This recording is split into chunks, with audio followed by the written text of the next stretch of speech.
enquête et make-up. Je bois Vichy, Vichy Célestin, je me sens belle, je me sens bien. Je bois Vichy, Vichy Célestin, mon eau quotidien. Bonjour à tous, bienvenue sur ma chaîne Enquête et Make-up où je vous raconte des histoires criminelles tout en me maquillant. Attention, nous allons aborder des sujets un peu trash comme des meurtres violents et des agressions sexuelles. Donc si vous êtes sensible à ce genre de choses, vous êtes le maillon faible. Ou bien juste un être humain normal. En tout cas, passez votre chemin. L'histoire d'aujourd'hui m'a énormément touchée, d'autant plus que c'est la deuxième fois que je filme cette vidéo, donc je suis ravie de devoir replonger dedans. Mais voilà, c'est parti. L'histoire d'aujourd'hui commence le 11 février 1997 au Portel, dans le Nord-Pas-de-Calais, avec la disparition de 4 jeunes filles qui avaient alors entre 16 et 20 ans, Amélie et Peggy Merlin et Audrey et Isabelle Ruffin. Ce jour-là était le 3e jour du carnaval du Portel, un carnaval connu dans la région où se rassemblent des centaines de personnes déguisées pour s'amuser et pour faire la fête. Et en ce 3e jour, au soir, avait lieu le bal qui clôturait le carnaval et que tout le monde attendait avec impatience. Les sœurs Amélie et Peggy Merlin étaient comme tout le monde très excitées à l'idée d'aller à ce bal. Elles avaient d'ailleurs passé la journée à peaufiner leur déguisement et avaient même séché les cours. Peggy allait se déguiser en marquise et sa petite sœur Amélie en Pierrot. Elle voulait également initier au plaisir du carnaval leurs 2 nouvelles amies, Audrey et Isabelle Ruffin, qui avaient déménagé dans la région 5 mois auparavant. Isabelle allait se déguiser en indienne et sa petite sœur Audrey en mousquetaire rouge. À la tombée de la nuit, les 4 jeunes filles partent alors déguisées, heureuses de pouvoir aller profiter de cette nuit au carnaval avec 50 francs en poche. Elles avaient aussi comme consigne de rester toutes les 4 ensemble toute la nuit. Je vais peut-être commencer à me maquiller, non ? Comme je vous ai dit, cette histoire me touche énormément, donc en fait j'ai juste envie de la raconter sans rien faire à côté, mais voilà, faut que je me maquille. Le bal commence par la tournée des bars sur la place du village, puis finit avec le brûlé, un pantin en paille qu'on enflamme sur la plage. Après avoir bien dansé autour du brasier, les gens en général vont au bal d'un village voisin qui s'appelle Équien. Virginie, la sœur d'Isabelle et d'Audrey, avait mal à la tête et a préféré rentrer chez elle et ne pas finir la soirée dans le village voisin. Du coup, elle fait un bout du chemin avec les 4 filles, puis bifurque vers chez elle, pendant que les 4 filles continuent à se diriger vers le village d'Équien. La nuit passe, les gens s'amusent, font la fête et font des allers-retours entre Équien et le Portel. Isabelle avait rendez-vous avec des amis au bal d'Équien, mais ces derniers ne l'ont jamais vue. Ils ne se sont pas inquiétés plus que ça parce que voilà, il y avait énormément de monde, tout le monde faisait la fête, tout le monde était alcoolisé, enfin, les gens étaient occupés, donc ils n'ont pas fait attention. À 7 h du matin, le bal d'Équien se finit également autour d'un brasier. Madame Merlin a rendez-vous avec ses filles Amélie et Peggy sur la place du village pour prendre le petit déjeuner. Elle les attend donc avec les croissants, mais personne n'arrive. Elle commence par poser des questions autour d'elle, aux amis du village et à la famille, mais personne ne les a vus. Bon, elle ne s'inquiète pas plus que ça parce qu'elle se dit qu'après la fête, les filles ont dû certainement aller dormir chez une amie ou chez leur grand-mère. Sauf que la matinée passe et elle n'a toujours aucune nouvelle. Madame Merlin appelle alors Madame Ruffin qui, de son côté non plus, n'a pas eu de nouvelles d'Audrey et d'Isabelle. Les mamans commencent donc à s'inquiéter et à se dire que c'est quand même très bizarre. La journée passe et toujours aucun signe des filles. Elles vont donc au commissariat de Boulogne-sur-Seine pour signaler donc la disparition de leurs filles, mais ces derniers n'ont pas du tout l'air de s'inquiéter. Ils leur disent que voilà, avec le carnaval, elles ont certainement dû aller chez quelqu'un pour un petit after ou autre, et que surtout il n'y avait pas d'éléments qui puissent prouver que les filles étaient en danger, séquestrées quelque part ou autre. Donc voilà, pour eux c'était certainement une fugue. Les familles des filles ont beaucoup de mal à y croire parce que pour eux, les filles, elles vont pas fuguer déguisées, sans leurs papiers, sans affaires, sans leur chéquier. Ça semble quand même invraisemblable. Et puis surtout, les 4 filles étaient très proches de leur famille. D'un côté, Amélie et Peggy étaient orphelines de père, donc elles étaient très attachées à leur maman qui jouait les 2 rôles. Et puis de l'autre, Audrey et Isabelle ont été adoptées par leur maman quand elles étaient toutes petites.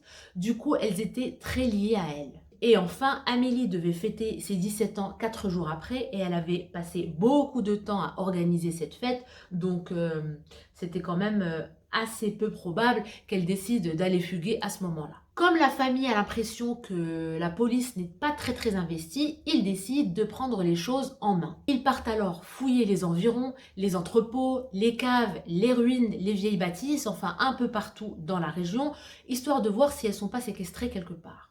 Ils passent dans tous les cafés, tous les bars du Portel et d'Équien et il se trouve que les filles ont bien été vues au Portel, mais elles n'ont jamais été vues à Équien. Les familles impriment également des affiches avec les photos des 4 filles et un numéro de téléphone et ils les placardent un peu partout au Portel et dans les villages voisins. Vendredi, 3 jours après la disparition des 4 jeunes filles, un homme va appeler sur le numéro de téléphone laissé par la famille et va leur parler d'une camionnette blanche avec des bandelettes vertes. Il leur dit que le soir du carnaval, il était dans un jardin public, assis sur un banc avec sa petite amie, et ils avaient l'impression d'être surveillés.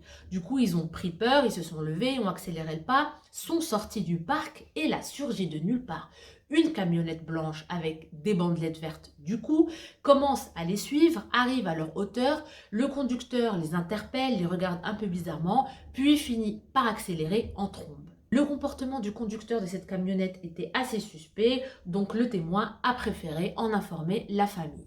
Immédiatement, la famille va appeler le commissariat pour leur faire part de cette information et ils vont également contacter le journal La Voix du Nord pour publier donc leur affiche avec la photo des 4 jeunes filles et une description de cette camionnette. Suite à ça, la famille reçoit des dizaines de témoignages sur cette camionnette, mais aucune piste concluante. Les policiers, quant à eux, n'ont rien fait de cette information et on peut le comprendre parce qu'il n'y avait absolument rien qui liait cette camionnette aux 4 jeunes filles. 6 jours après la disparition des 4 jeunes filles, un homme se présente au commissariat et dit qu'il est sûr à 100% d'avoir vu Amélie sur Outreau à un arrêt de bus le mercredi 12 février, le lendemain donc de leur disparition présumée. Cet élément va alors rassurer les policiers qui vont se dire « Bon, ça valide notre hypothèse, les 4 filles ont probablement juste fugué ». Sauf que la presse nationale va commencer à s'intéresser à l'affaire et ils vont donc diffuser les photos des filles et vont faire même un reportage sur leur famille. Et évidemment, qui dit presse nationale dit élan de motivation de la part des policiers. L'APJ de Lille s'installe au commissariat de Boulogne-sur-Seine et il commence à mener l'enquête. Ils commencent par fouiller les chambres des 4 jeunes filles, font renifler leurs affaires à des chiens, puis inspectent les lieux de la région, les caves, les ruines, les plages, etc. Ils mettent également en place un numéro vert et donc commencent à recevoir des centaines et des centaines d'appels à témoins. Et apparemment, on aurait vu les 4 filles partout en France. On les a vues à Fréjus, à Toulon, à Saint-Tropez, à Lens, enfin on les a vues partout. Et les policiers, ils sont contents parce qu'ils se disent, bon, si on les a vues, c'est qu'elles ont tout simplement fugué, quoi. Il n'y a pas de disparition inquiétante. Mais le problème, c'est que toutes ces pistes étaient complètement contradictoires parce que le même jour, on les a vues à Toulon et à Saint-Tropez, enfin, c'est n'importe quoi. Bref, ils suivent quand même toutes ces pistes et ils dépensent donc beaucoup de ressources, beaucoup d'énergie, mais aucune piste concluante. Quelques jours plus tard, la famille reçoit un appel. Cette fois-ci, c'est une jeune femme qui leur dit que la camionnette blanche avec des bandelettes vertes, c'est la camionnette des frères Jourdain. Ces frères Jourdain habitent dans un village à Dan, à 20 km du Portel, et elle leur donne même une adresse. Les proches des victimes se rendent alors immédiatement sur place et ils se retrouvent devant le domicile des Jourdain. Un cabanon sur un terrain vague jonché de débris, un vrai taudis. Ils vont ensuite au village pour poser des questions sur ces fameux frères Jourdain et les villageois leur disent que Jean-Michel Jourdain a déjà été condamné pour 15 ans de prison pour meurtre et son frère Jean-Louis Jourdain a été condamné pour viol et a pris 10 ans de prison. La famille des victimes va alors appeler les policiers de Boulogne-sur-Seine parce qu'ils s'inquiètent et qu'ils s'imaginent que les 4 filles sont séquestrées chez les Jourdain, mais les policiers n'ont absolument aucune preuve formelle qui puisse leur permettre de comme ça débarquer chez les Jourdain, surtout que c'était en pleine nuit, donc ils ne pouvaient rien faire. La police judiciaire lance quand même un avis de recherche sur cette fameuse camionnette et le lendemain, une gendarmerie locale va les appeler, va leur signaler que qu'une camionnette blanche avec des bandelettes vertes a été vue et leur donne la plaque d'immatriculation. L'APJ retrouve alors le propriétaire de la camionnette qui leur dit que récemment, il l'a cédée à Jean-Michel Jourdain. Alors, voyons voir ce qu'il y a sur les casiers judiciaires de Jean-Michel Jourdain et de son frère Jean-Louis Jourdain. Jean-Louis Jourdain est célibataire et a à l'époque 38 ans. Il a alors eu 3 condamnations.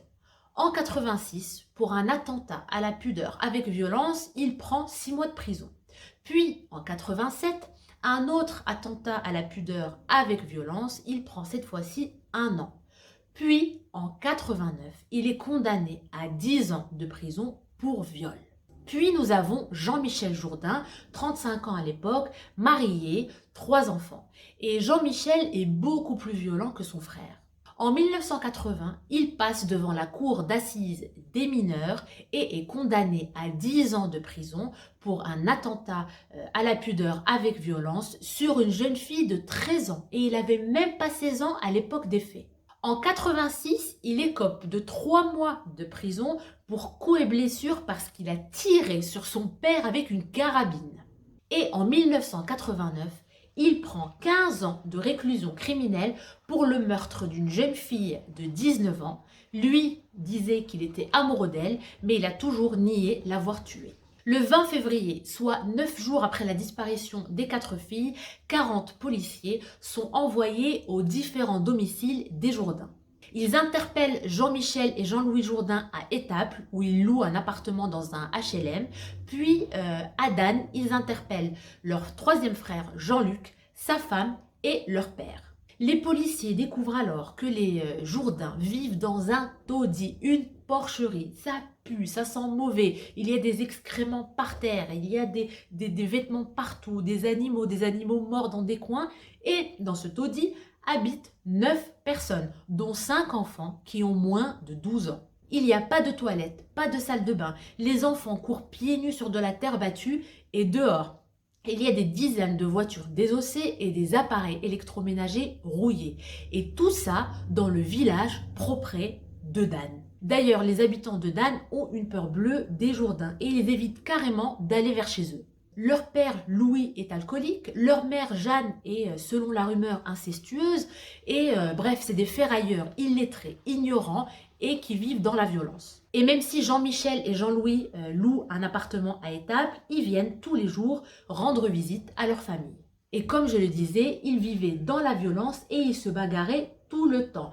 Même leur père, le pauvre, se faisait souvent tabasser et il finissait à de nombreuses reprises à l'hôpital. Le chef de famille, c'est Jean-Michel. Il fait 1,80 m pour 110 kg, une belle bête.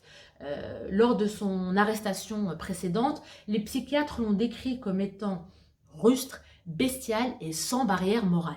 Quant à Jean-Louis, il a été décrit comme étant alcoolique, légèrement débile et pervers. Bref, si je résume, ils sont bêtes, lâches, violents, ils n'ont aucune règle morale, ils n'ont pas la capacité... Oh, Davia, arrête de pleurer. Davia, arrête de pleurer. Pourquoi tu pleures? Bref, pour résumer, ils sont tous les deux bêtes, lâches, violents, privés de tout sens moral et de toute capacité d'analyse et de réflexion. Et selon les psychiatres, ils ne peuvent pas retenir leur pulsion sexuelle. Alors Jean-Michel, bon, il est marié, mais alors Jean-Louis, qui n'a jamais eu de relation, il ne connaît que la sexualité à travers l'humiliation et la violence. Donc pour lui, les femmes, c'est des femelles, c'est des objets, et on peut en faire ce qu'on veut. Ce qui n'est pas vrai, hein. Attention, hein, quand même. Oh. En 1985, lorsque Jean-Louis avait 26 ans, un homme cagoulé rôdait autour des maisons et menaçait les femmes. On n'a jamais pu l'arrêter, mais quand Jean-Louis a été condamné pour viol, pouf, l'homme à la cagoule a complètement disparu. Donc en fait, les habitants de Dan étaient persuadés que c'était lui. Le maire de Dan a essayé de les éloigner à plusieurs reprises. Il a écrit au conseil général, il a écrit au procureur, aux services sociaux sur le sort des enfants, mais cela n'a rien changé. D'ailleurs, 5 mois avant la disparition des jeunes filles, il a écrit au préfet en disant qu'il voulait éviter que le nom de son village fasse la une des journaux à cause d'un fait dramatique. Le sous-préfet a rendu visite aux Jourdain, mais ces derniers l'ont fichu dehors. Maintenant que je vous ai donné beaucoup d'informations sur les Jourdain, on revient aux faits. Le 20 février donc, Jean-Michel et Jean-Louis Jourdain se font arrêter. Leur garde à vue commence, mais les policiers savent que cela va être très compliqué parce que les deux frères ont l'habitude du système judiciaire et ça va être compliqué de les faire craquer. D'ailleurs, Jean-Michel ne parle pas, il n'a aucune réaction, il est juste imperturbable. Jean-Louis, quant à lui, parle un petit peu, il dit des mots par-ci par-là, mais on a l'impression qu'il a du mal à faire des phrases construites et même à comprendre les questions qu'on lui pose.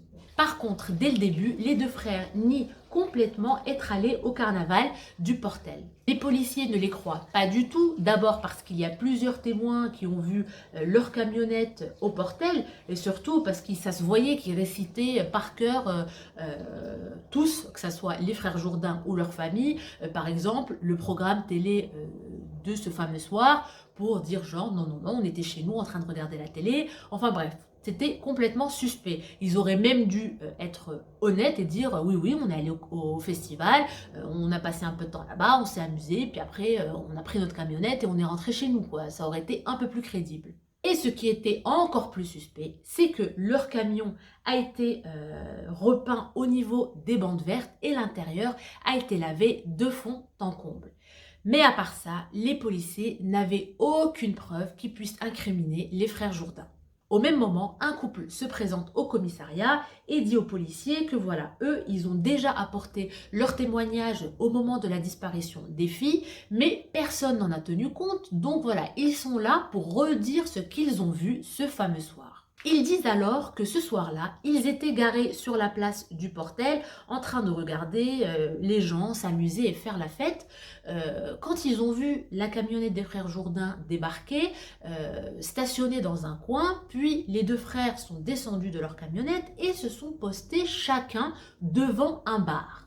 Bizarre. Du coup, ils ont trouvé ça louche, ils ont continué à les surveiller un petit peu, puis ils les ont perdus de vue, et sur la route vers Équien, ils retombent sur cette camionnette. Ils décident de la prendre en filature et ils remarquent que les frères Jourdain prennent en autostop des gens déguisés et font l'aller-retour entre le Portel et Équien. Après 2 heures de filature, vers 1h du matin, le couple commençait à fatiguer et surtout ils avaient peur de se faire prendre, donc ils décident de rentrer chez eux. Et en rentrant chez eux, ils voient sur la route 4 personnes, dont un mousquetaire rouge. Comme ils pensaient qu'une des 4 personnes, c'était leur neveu, le couple s'arrête devant eux, mais ils se rendent compte que c'est pas du tout leur neveu, leur font un petit coucou et repartent. Et en repartant, ils retombent sur la camionnette des frères Jourdain qui allait donc dans l'autre sens. La femme du couple a eu un pressentiment, elle voulait faire demi-tour pour voir qu'est-ce qui se passait, est-ce que les 4 personnes qu'ils ont vues sur le bas-côté allaient bien, enfin bref, elle a eu un pressentiment, mais bon, il était tard, c'était un soir d'école, donc elle a décidé de rentrer chez elle. J'arrive pas à me maquiller en même temps, j'arrive pas. Les policiers montrent alors au couple, derrière une glace sans teint, les frères Jourdain, et ils les reconnaissent formellement, c'était bien eux qui étaient dans la camionnette, Jean-Michel conduisait et Jean-Louis était sur le siège passager. Donc les frères Jourdain, évidemment, ils ont menti, ils étaient au carnaval.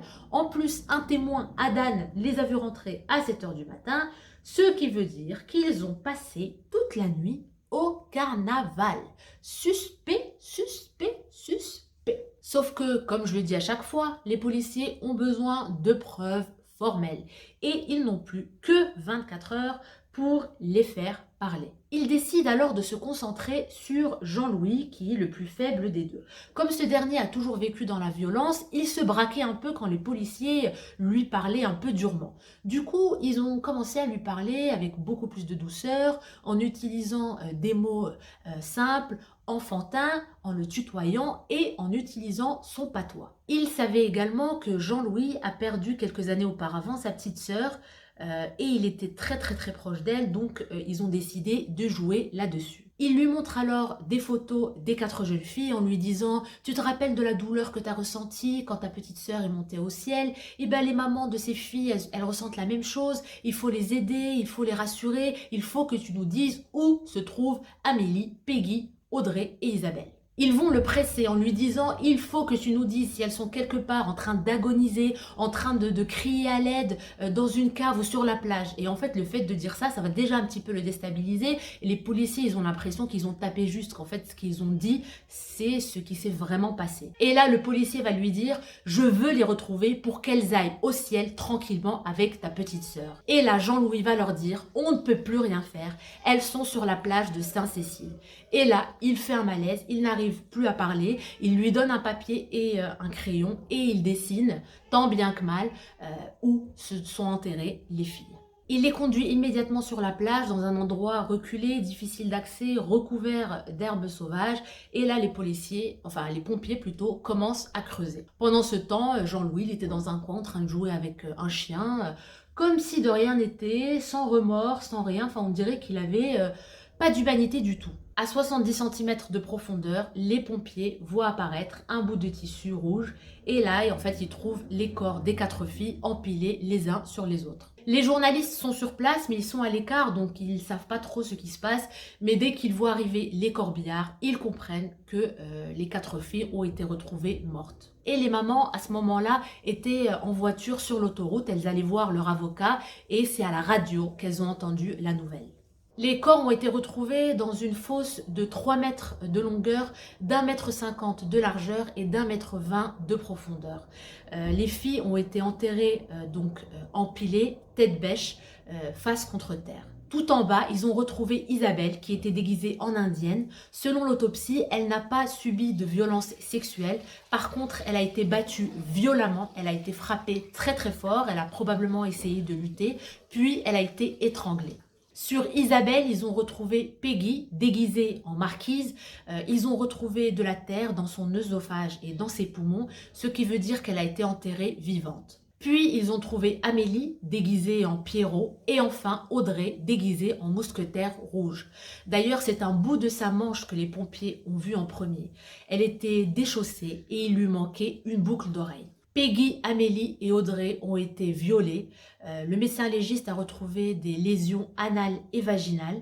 Puis elles ont été frappées, battues, vraiment avec une énorme violence et enfin étranglées. Encore une fois, selon le médecin légiste, c'est juste impossible qu'un seul individu puisse s'acharner autant sur une personne tout en retenant 3 autres. Donc pour lui, les coupables étaient au moins 2. Les filles étaient habillées, elles avaient leur déguisement et pour le médecin légiste, c'était une sorte de rituel. Voilà, le fait de les rhabiller après les avoir violées. Et d'ailleurs, Jean-Louis avait fait la même chose lorsqu'il a violé en 1989, quand il a été condamné. Il avait rhabillé sa victime après. Évidemment, Jean-Michel et Jean-Louis sont mis en examen, incarcérés. Et là, la France découvre ce qu'ils ont fait aux 4 jeunes filles. Sur le parvis du palais de la justice, la foule était déchaînée, ils étaient révoltés et ils criaient « Donnez-les-nous, on va les tuer, on va venger les filles ». À Outreau et à Boulogne-sur-Mer, des milliers de personnes ont organisé une marche silencieuse pour faire hommage aux 4 victimes. Lors des obsèques des 4 jeunes filles, des centaines d'anonymes sont venus se recueillir devant les cercueils et d'ailleurs le Premier ministre de l'époque, Alain Juppé, était présent. La famille Jourdain a été placée dans un endroit secret de peur de représailles parce que évidemment la foule était en colère et ils ne comprenaient pas comment Jean-Michel et Jean-Louis Jourdain ont pu bénéficier d'une remise de peine sans suivi derrière. À l'époque, ils avaient expliqué ça par le fait que c'était exceptionnel qu'un criminel, qu'un meurtrier qui passe devant le tribunal des assises récidive. Pour eux, les seuls récidivistes étaient les braqueurs. Et puis surtout, ils avaient espoir qu'après 10 ans d'incarcération, les criminels évoluent et changent. Moi, je pense que être plein d'espoir, c'est bien, mais ça n'empêche pas de surveiller derrière au cas où. Mais bon, petite information en plus, quelques temps après, un incendie criminel a ravagé le taudis des Jourdain. Revenons à la garde à vue des Jourdain. Figurez-vous que chacun a donné une version différente et surtout, ils s'accusent mutuellement du meurtre des 4 filles. Dès le début, la version de Jean-Michel est peu crédible. Alors, il a dit que oui, bon, ils étaient au carnaval, ils faisaient effectivement des allers-retours, voilà, ils prenaient en autostop des fêtards, et puis vers 1h du matin, ils ont pris en autostop les 4 jeunes filles. Son frère Jean-Louis est alors resté à l'arrière de la camionnette avec les 4 filles, pendant que lui a pris la direction de la plage de Saint-Cécile. Donc en fait, il dit que les 4 filles étaient consentantes et qu'elles étaient contentes d'aller à la plage avec les 2 frères. Ils arrivent à la plage, descendent tous ensemble, contents, voilà, prêts à s'amuser, puis ils vont au blocos. Je ne savais pas ce que c'était un blocos avant, mais en fait c'est un bunker, un ancien bunker de guerre. Déjà, les filles souriantes, consentantes, décontractées, je ne pense pas. Parce que déjà, de base, elles voulaient juste aller à Ekiel et là, elles viennent de faire 20 km enfermées dans une camionnette avec un mec chelou derrière. Non, elles étaient certainement pas décontractées quand elles sont arrivées à la plage. Elles étaient certainement en panique totale parce qu'elles savaient qu'elles étaient en train de se faire enlever. La suite ne tient pas debout non plus. Alors, soi-disant, ils arrivent au blocos, ils passent un peu de temps ensemble, à papoter, discuter, tout ça. Puis Jean-Michel va se rendre compte qu'il a oublié les clés de sa camionnette sur le contact. Il va donc vers la camionnette, puis en fait là, il décide de fumer une cigarette. Donc il va fumer une cigarette, il va traîner. Bref, il dit qu'il a laissé son frère avec les 4 filles pendant 1 heure. Ce que je ne vous ai pas dit, c'est que ce soir-là, il pleuvait des cordes. Donc on a du mal à croire que Jean-Michel soit comme ça, à côté de sa camionnette, en train de fumer sa cigarette dans le noir complet, parce que là-bas, il n'y a pas du tout de lumière, voilà, complètement trempé, enfin bref, ça ne tient pas debout. Après avoir fini sa pause cigarette d'1 heure, il retourne vers le blocos, et là, il trouve son frère tout seul, qui lui dit « Oups, regarde ce que j'ai fait », et il lui montre les 4 corps. Alors, Jean-Michel va retourner à sa camionnette, prendre une pelle et va aider son frère à enterrer les filles sur la dune. La version de Jean-Louis était quant à elle un petit peu plus crédible. Alors, selon lui, ils étaient au carnaval et vers 1h du matin, ils ont pris en autostop les 4 filles. Lorsque les 4 filles se sont rendues compte qu'elles n'allaient pas du tout à Ekiel et qu'elles étaient en train de se faire kidnapper, elles ont complètement paniqué et elles ont essayé de s'enfuir. Quand ils sont arrivés sur la plage, ils sont allés au blocos tous ensemble et Jean-Michel s'est occupé des filles une par une. Ce qu'il faisait, c'est qu'il prenait une fille, montait sur la dune, puis 20 minutes après, redescendait tout seul, prenait la deuxième et ainsi de suite. Je ne sais pas si vous imaginez l'horreur. Franchement, j'ai des frissons rien que en parlant de ça. Puis Jean-Louis a dit que lorsqu'il ne restait que la mousquetaire, donc Audrey, il est monté également avec Jean-Michel en haut de la dune et apparemment Audrey avait mal au ventre, donc Jean-Louis l'a aidé à escalader les rochers et il dit qu'à ce moment-là, il en a profité pour faire des attouchements sexuels à Audrey. Et c'est la seule agression qu'il va avouer. En haut de la dune, il assiste alors à la mise à mort de la fille. Jean-Michel l'étrangle avec son bras, puis là Jean-Louis voit les 3 autres corps et ensemble, ils les enterrent sur la plage. Cette version est un petit peu plus crédible, elle concorde un petit peu plus avec le rapport du médecin légiste, mais il reste quand même des grosses zones d'ombre. Ils ont essayé de faire une reconstitution, mais premier hic, c'est comment les filles... Je pense que j'étais pas bien cadrée, non? Merde. J'espère que ça ira. Désolée, hein. Ils ont essayé de faire une reconstitution et ils se sont rendus compte qu'il y avait beaucoup de choses qui clochaient. Déjà, comment les filles qui avaient un déguisement encombrant ont fait pour aller jusqu'au blocos et donc passer par un chemin sinueux avec des barbelés et des embranchements. De plus, il n'y avait pas de lumière, il pleuvait beaucoup et sur leurs vêtements, il n'y avait pas d'accroc et il n'y avait pas de sable du tout. Pourtant, elles se sont soi-disant faites violer sur la plage et évidemment, sur la plage et sur la dune, il y a du sable. D'ailleurs, pendant la reconstitution, les juges et les avocats, ils ont fait le chemin jusqu'au blocos et ils ont galéré en fait. Il y en a même qui n'ont pas du tout réussi alors que c'était en plein jour, en tout cas il y avait de la lumière et qu'ils étaient habillés normalement.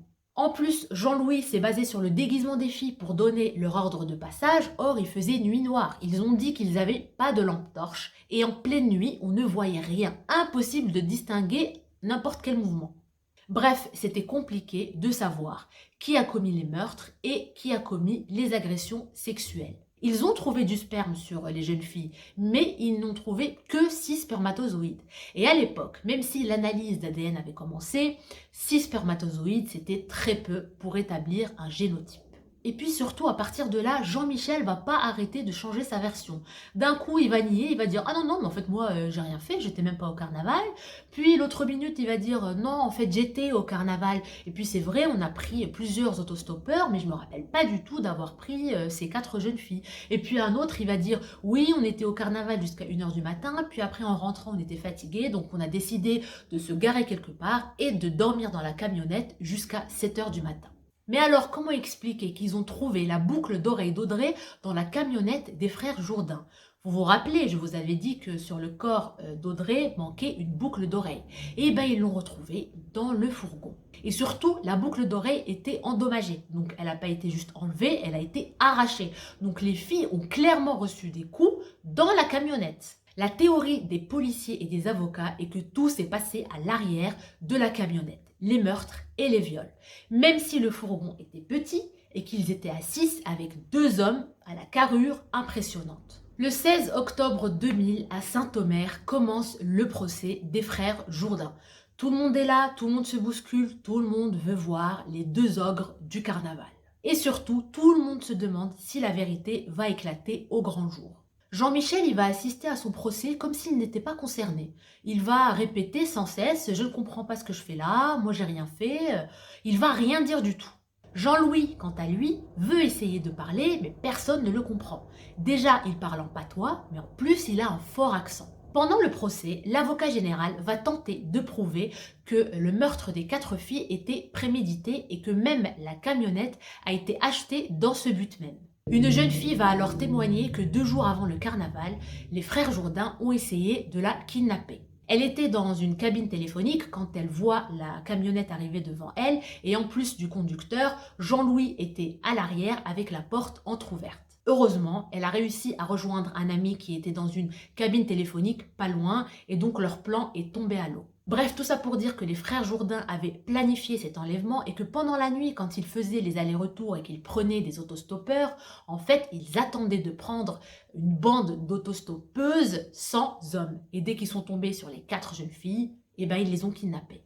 Et évidemment, pendant le procès, ils parlent du fait que la version des 2 frères sont pas du tout crédibles, que les filles n'ont pas pu traverser la plage jusqu'au blocos sans accroc, sans essayer de se rebeller, ni rien du tout. Enfin bref, tout ce dont on a parlé tout à l'heure.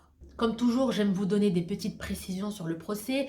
En fait, à côté de la sépulture des 4 jeunes filles, les policiers ont trouvé 2 bières et du coup, l'avocat général va dire à Jean-Louis et donc, après les avoir enterrées, vous avez bu vos 2 canettes de bière pour vous récompenser de l'effort que vous avez fourni. Hein. Vous avez bu 2 bières bien fraîches et là, Jean-Louis répond non, elles étaient tièdes. Juste pour montrer encore une fois que ces 2 énergumènes n'avaient pas une once d'humanité en eux et qu'ils assistaient à ce procès comme si de rien n'était. Évidemment, les mères des victimes sont passées à la barre, ils ont essayé de montrer leur chagrin pour amadouer les frères Jourdain, mais ces derniers sont restés de marbre et ils n'ont jamais dit la vérité. À l'issue du procès, Jean-Michel Jourdain a été condamné à la perpétuité avec une peine de sûreté de 22 ans. Quant à Jean-Louis, il a été condamné à la perpétuité, mais cette fois-ci avec une peine de sûreté de 20 ans, comme s'il voulait le récompenser de ces 2 années, puisqu'au final, c'est lui qui a commencé par avouer. En 2002, ils ont essayé de faire appel, mais les peines sont restées les mêmes. En 2019, au centre hospitalier de Caen, Jean-Louis Jourdain est décédé suite à une longue maladie. Mon histoire s'achève ici, j'espère qu'elle vous a plu. Si c'est le cas, n'hésitez pas à liker ma vidéo et à vous abonner à ma chaîne YouTube. En attendant mes prochaines histoires, je vous dis à bientôt.